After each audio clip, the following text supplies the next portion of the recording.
Hello everybody. सब लोग आ गए। आज की कहानी सुनना है। आज की कहानी थोड़ी लंबी है, ध्यान में रखो। कहानी का नंबर है 64 और कहानी का नाम है राजा शांतनु। एक राजा रहता, उसका नाम क्या रहता? शांतनु। तो यह हस्तिनापुर का राजा रहता, बहुत पुरानी बात है। अब राजा लोगों को तो शिकार करने का नाद रहता। रोज गंगा के किनारे जाके शिकार करते रहता। कभी हिरन की शिकार, कभी है तो खरगोश मिलते, कभी शेर मिलता, कभी ऐसे ही हिंस्र पशु, हाथी भी मिलता कभी को। अब ऐसा ही एक दिन वो शिकार करते करते गंगा के किनारे पर एक सुंदर लड़की को देखता। वो मन में सोचता, अरे इतने सुनसान जगह में इतनी सुंदर लड़की कहाँ से आ गई? इसका नाम क्या होगा? इसका गांव कौन सा होगा? इसके पेरेंट्स कौन होंगे? अब ये कैसे पता लगेगा? वो खुद जाके उसके नजीक जाके पूछता, बोले आप कौन हो? कहाँ से आई हो? यहाँ क्या कर रही हो? तो वो लड़की बोलती, मैं गंगा हूँ। तो वो इतनी रूपवान रहती कि तुरंत वो राजा क्या बोलता, मुझसे शादी करोगी? तो वो गंगा नाम की लड़की बोलती, मैं शादी जरूर करूंगी आपसे। आपने मुझे आके रिक्वेस्ट किया शादी करोगी, मैं करूंगी, लेकिन मेरी एक बात आपको मानना पड़ेगा, वादा करना पड़ेगा, प्रॉमिस करना पड़ेगा। तो मैं जो भी काम करूंगी आप उसमें हस्तक्षेप नहीं करेंगे, ना ही कोई प्रश्न करेंगे। चाहे मैं कौन सा भी काम करूं, आप बिल्कुल बोलेंगे नहीं। और आप बीच में आ गए, बीच में बोले, मुझसे प्रश्न करें, तो मैं गंगा में चले जाऊंगी। तो ये बात तो थोड़ी राजा को अटपटी लगी। ऐसी कैसी कंडीशन है, क्या करने वाली होंगी ये जो मुझको बोल रहे? आप बीच में बोलना नहीं, प्रश्न करना नहीं, मैं जो भी करूंगी मेरे काम में हस्तक्षेप करना नहीं है। फिर भी वो उसकी सुंदरता देखकर बोलता, ठीक है मैं शादी करूंगा, कुछ नहीं बोलूंगा। अब क्या होता, एक साल के बाद उसको एक लड़का होता। पहले ही दिन का, एक दिन का ही लड़के को कपड़े में लपेट के वो सीधा राजमहल से गंगा के किनारे जाते। गंगा में तो कितना पानी रहता, वो पानी में उसको प्रवाहित कर देती, बहा देती। राजा उसके उसके पीछे पीछे जाता, ये क्या करेंगे, एक दिन का बच्चा ले जा, कहाँ ले जा रही?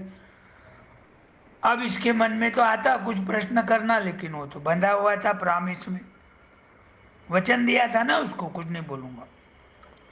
तो ऐसे करते करते करते एक नहीं, दो, तीन, चार, पाँच, छ, सात लड़के उन्होंने 7 साल में पानी में बहा दिए। राजा बहुत दुखी होता था, अकेले में ही रोता था, लेकिन वचन में बंधा हुआ होने से वो रानी को कुछ नहीं बोलता था। कुछ प्रश्न करे तो रानी चल जाने वाली।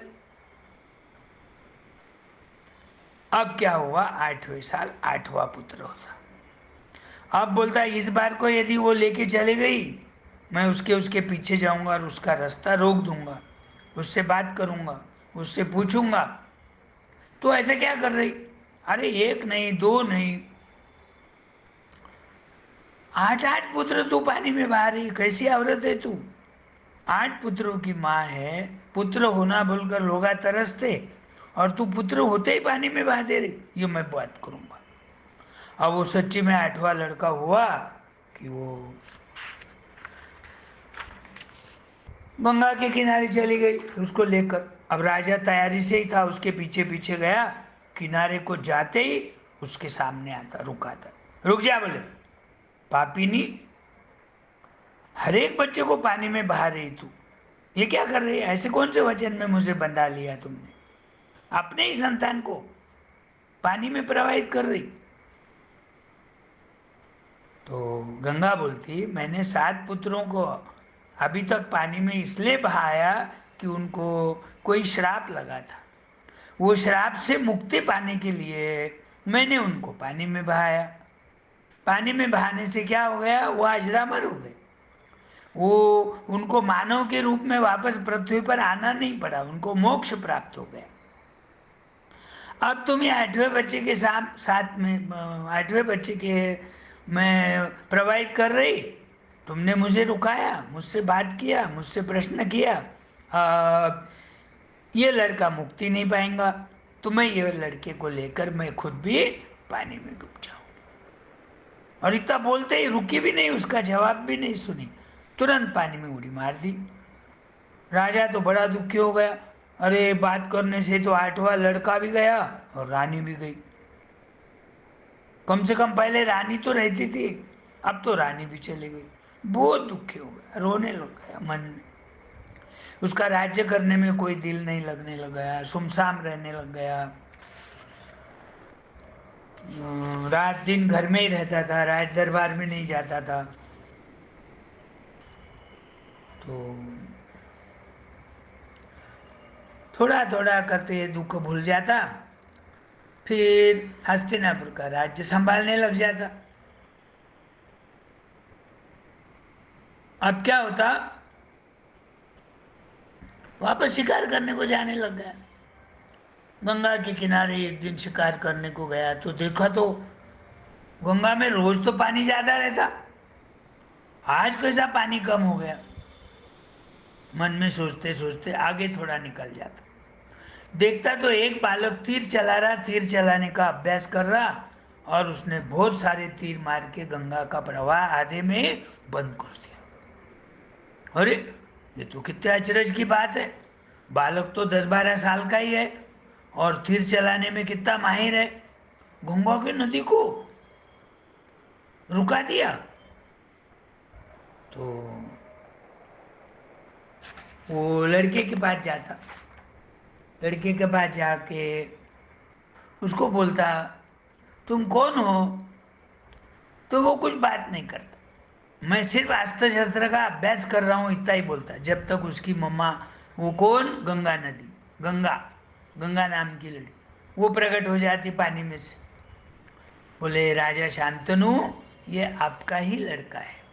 12 साल पहले मैंने इसको लेकर नदी में उड़ी मारी थी, आज ये बड़ा हो गया है, 12 साल के बाद ही आपकी इसकी मुलाकात होने वाली थी, इसलिए मैं आज आकर आपको ये बातें बता रही। ये आपका 8वां पुत्र है। तो उसका नाम वो देवव्रत रखता, आज ही मुलाकात हुई ना, इसलिए नाम क्या करता, देवव्रत रखता। अब वो देवव्रत को लेकर अपने दरबार में आता, महल में, राजमहल में आता। कहाँ, हस्तिनापुर। तो उनके पास तो 3-3 गुरु थे, महर्षि वशिष्ठ थे, उसके बाद वो दैत्य के गुरु शुक्राचार्य थे, और परशुराम भी थे। तो महर्षि वशिष्ठ ने वो बालक को, देवव्रत को वेदों का ज्ञान दिया, शुक्राचार्य जी ने राजनीति का ज्ञान दिया, और परशुराम जी ने उनको धनुर्विद्या की शिक्षा दी।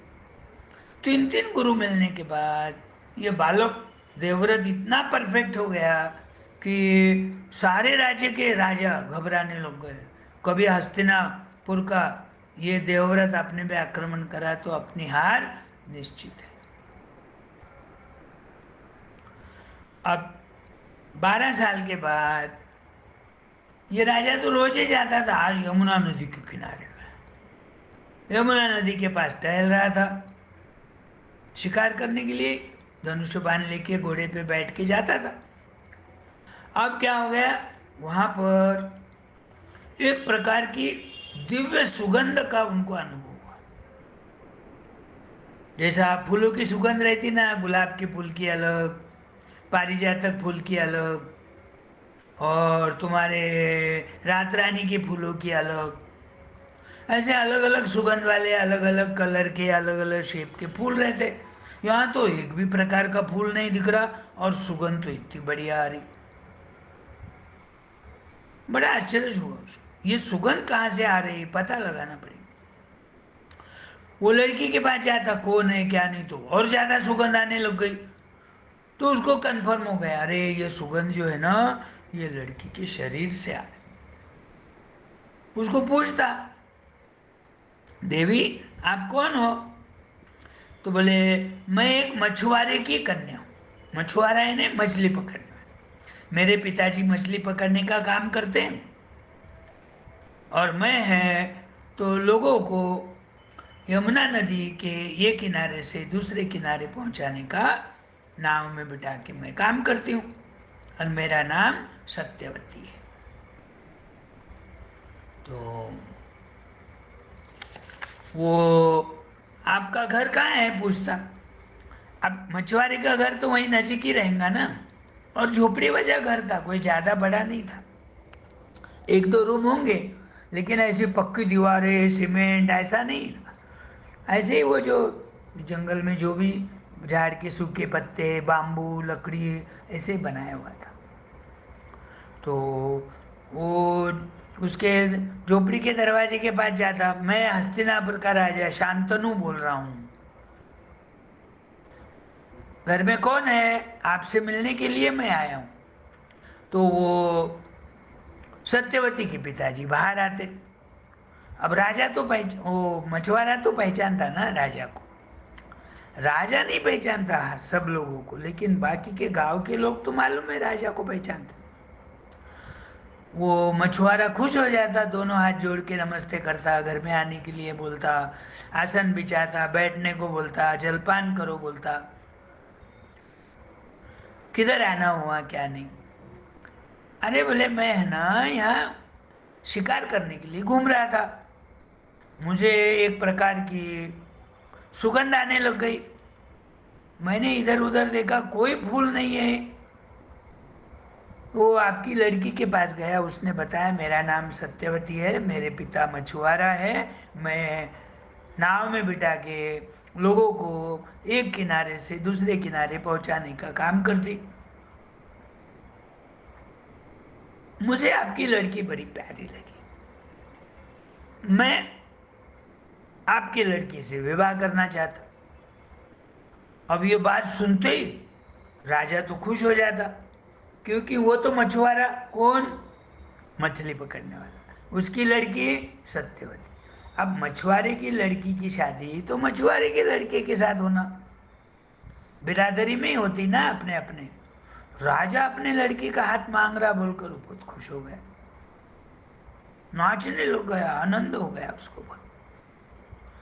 लेकिन बाद में थोड़ी देर में वो सोचता कि राजा को तो बहुत सारी रानियां रहती, हो सकता पहले भी रानियां होंगी, लड़का भी होगा, तो वो उसका बड़ा लड़का राज्य करेगा, फिर मेरे सत्यवती का क्या होगा।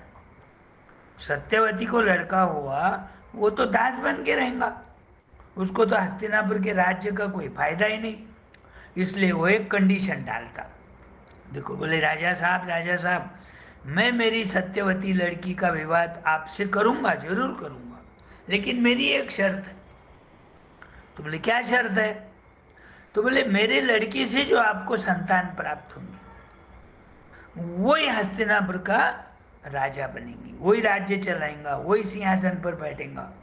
आपकी बहुत सारी रानियां होंगी, बहुत सारे बच्चे होंगे, पता नहीं मुझे, लेकिन होगा तो वो लड़का कोई राज्य नहीं करेगा, ये सत्यवती का लड़का राज्य करेगा, ये प्रॉमिस करते होंगे तो मैं शादी करूँ। अब ये प्रॉमिस देना तो राजा को मुश्किल था, क्योंकि उसका तो प्रेम अपने देवव्रत पे था, एक तो लड़का था उसको, और उसकी माँ भी नहीं थी, गंगा पानी में चली गई थी डूब में। तो उस समय तो कुछ नहीं बोलता, निकल जाता राजा, घर को आता दुखी रहता, सैड रहता, किसी से बात नहीं करता। देवव्रत से रोज इतनी राज्य की बातें करने वाला आदमी, आज से ये बात सुनने के बाद देवव्रत से भी बोलना कम कर दिया। देवव्रत को बड़ा मुश्किल हो गया, पिताजी ऐसे क्यों कर रहे हैं, क्या हो गया, क्यों दुखी है। तो देवव्रत क्या बोलता, किसको, जो राज्य में मंत्री और सेवक थे, बोले इनका पता लगाओ, राजा दुखी क्यों है, रोज शाम को कहाँ जाते। तो ये सेवक और ये सादे वेश में राजा निकला कि ये भी निकल जाते।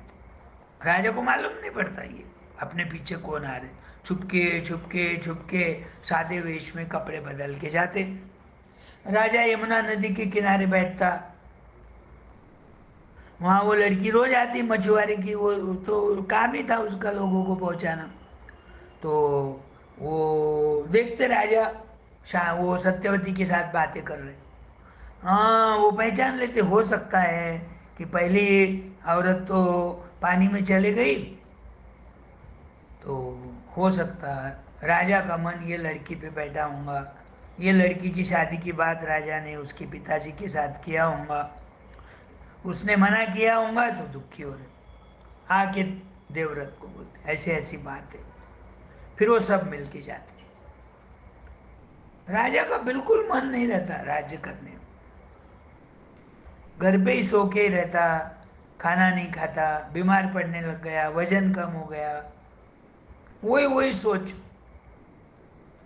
कि भाई कंडीशन उसकी थी, कोई दूसरे लड़के को राज्य नहीं मिलेगा। कंडीशन क्या थी, मेरे सत्यवती से जो लड़का होगा वही राज्य करेगा। कंडीशन तो पालना मुश्किल था, लेकिन वो लड़की का रूप, उसका कलर, उसके शरीर की सुगंध, ये बातें वो नहीं भूला था। शादी तो मुझे करना है किससे, सत्यवती से, लेकिन राज्य तो मेरा देवव्रत करेगा। तो क्या होगा आगे पता नहीं, बोलकर दुखी था। अब ये देवव्रत और वो सिपाही और वो महामंत्री जाते हो यमुना नदी के किनारे, देखते तो मछुआरा वहीं रहता। मछुआरे को देवव्रत बोलते, देखो मेरे पिताजी हस्तिनापुर के राजा है, उनका नाम शांतनु है, मैं उनका बेटा हूँ, देवव्रत मेरा नाम है, और मेरे पिताजी जो है आपके लड़की से ब्याह करना चाहते। हाँ बोले ये बातें तो मुझे सारी मालूम है। फिर राजा क्यों दुखी है, आप शादी कराना नहीं चाहते क्या। नहीं मैं तो शादी कराने के लिए तैयार हूँ, मेरी कंडीशन बोला मैं उनको, भाई मेरे सत्यवती से जो लड़का होगा, जो संतान होगा, वही राज्य करेगा।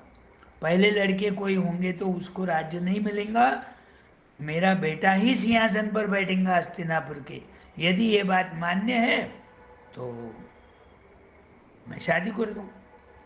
अब देवव्रत सोचता, इसके लिए दुखी है क्या पिताजी।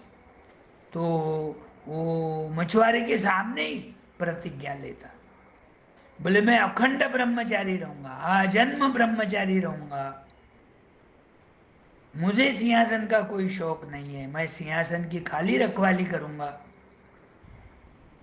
तो आपके बेटी का बेटा ही राज्य करेगा, ये मैं प्रॉमिस करता हूँ। फिर वो तैयार हो जाता। फिर वो सत्यवती को लेके वो दोनों तीनों लोग घोड़े पे बिठा के गांव में लेके आते बड़े ठाट बाट से। शांतनु के साथ वो सत्यवती की शादी हो जाती, राजा खुश लगने रहने लगता। तो फिर क्या हो गया, वो खुश होने के बाद उसका राज्य कारोबार में भी मन लगने लग गया। तो उसको समझ गया कि अपने देवव्रत ने आजन्म ब्रह्मचारी रहने की प्रतिज्ञा ली है। क्यों, तो वो सत्यवती की शादी मेरे साथ कराने के लिए। तो खुश होके वो आशीर्वाद देता उसको, किसको, देवव्रत को, वे तुमने इतनी बड़ी कठिन प्रतिज्ञा ली मेरे लिए, तो आज से आपका नाम भीष्म होगा। कठोर अखंड ब्रह्मचारी व्रत धारण करने की जो सौगंध ली है, तो इसलिए आपको मैं आशीर्वाद देता हूँ, आप जो है वो इच्छा मृत्यु को प्राप्त होंगे। जब आपकी इच्छा होंगी तभी आपकी मृत्यु होगी, और जब होना जहाँ होना वहीं मृत्यु होगी। यह आशीर्वाद पाने के बाद बहुत दिन जाते, फिर महाभारत का युद्ध होता, एक तरफ कौरव एक तरफ पांडव। आखिरी में अर्जुन के बाण भीष्म पितामह को लगते और भीष्म पितामह वो बाणों की शैया पे सो जाते। ऊपर से भी बाण, नीचे से भी बाण, पीड़ा तो बहुत होती, लेकिन अब सहना तो पड़ेगा। जैसा आदमी का कर्म है वैसा फल मिलेगा। ये जन्म में उनके हाथ से कोई खराब काम नहीं हुआ, लेकिन पहले जन्मों का भी फल अभी मिलता है। आपके यदि खराब कर्म होंगे तो ये जन्म में भी आपको सजा मिलती। ये जब सरसैया पे सोए थे तो कृष्ण भगवान वहां आए। अब हाल कैसे है ये तो पूछना गलत है। तो वो बोलते, हे वासुदेव नंदन श्री कृष्ण, ये जन्म में तो मेरे हाथ से कोई गलत काम नहीं हुआ, फिर मुझे ये बाणों की सरसैया पे क्यों सोना पड़ा? तो कृष्ण भगवान उनको बोलते, आप पिछले जन्म में जाओ, उसके पिछले जन्म में जाओ, करते करते 84 जन्म तक पीछे गए। 83 जन्म तक उन्होंने कोई गंदा काम नहीं करा था, उनका कर्म अच्छा ही था। लेकिन 84, पिछला 84 जन्म में एक बार जंगल में चलते चलते उन्होंने एक वो गिरगिट रहता ना, गिरगिट रंग बदलता, जंगल में रहता, प्राणियों को, छोटे छोटे प्राणियों को अपने जीवा से खाता खींच के लेके, उसको एक बार तुमने ऐसे लकड़ी से पकड़ के दूर फेंक दिया था और वो जाके कांटों में गिरा था। ये दुष्कर्म उनके हाथ से हुआ था 84वें जन्म में, जबकि सजा आपको आज मिल रही। बोले अब आप इस सजा से मुक्त हो जाएंगे।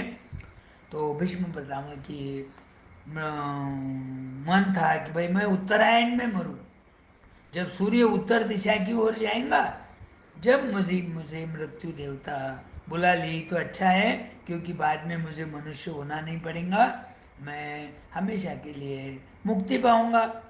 संक्रांत के बाद, 14 जनवरी को संक्रांत रहती, उसके बाद धीरे धीरे धीरे धीरे सूरज नॉर्थ की तरफ जाता, उत्तर दिशा की तरफ। और ऐसी एक मान्यता है कि जब उत्तरायण में कोई भी आदमी की मृत्यु हो गई तो उसको मोक्ष की प्राप्ति होती, भगवान के चरणों में ही उनको रहना पड़ता, वापस पृथ्वी पे नहीं आना पड़ता। तो ऐसा राजा शांतनु का लड़का भीष्म था।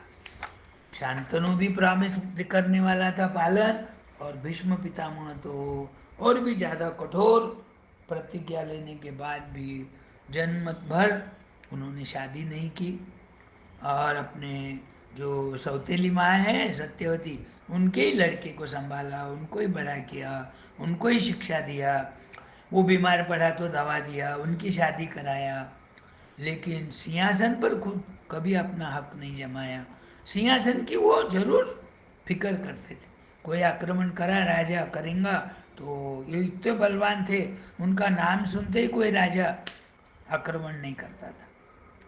तो वो आखिरी तक वो सेवा करता रहा। तो ये शांतनु की कहानी है। ये थोड़ी लंबी चौड़ी है, ये ध्यान में नहीं आई ना, मम्मी को मालूम है आपके, मुझे मालूम है, पापा को नहीं मालूम होंगी, लेकिन मम्मी को जरूर मालूम है। तो ये महाभारत की कथा है, और राजा शांतनु से ही शुरुआत हुआ था हस्तिनापुर। तो ये कहानी 2-4 बार पढ़ो, और आपके मम्मी से भी समझा के लेना, तो ध्यान में आएगा। थोड़ा थोड़ा थोड़ा थोड़ा ऐसे राजाओं की कहानी में भी आपका इंटरेस्ट बढ़ेगा। चलो कल मिलेंगे। नमस्ते।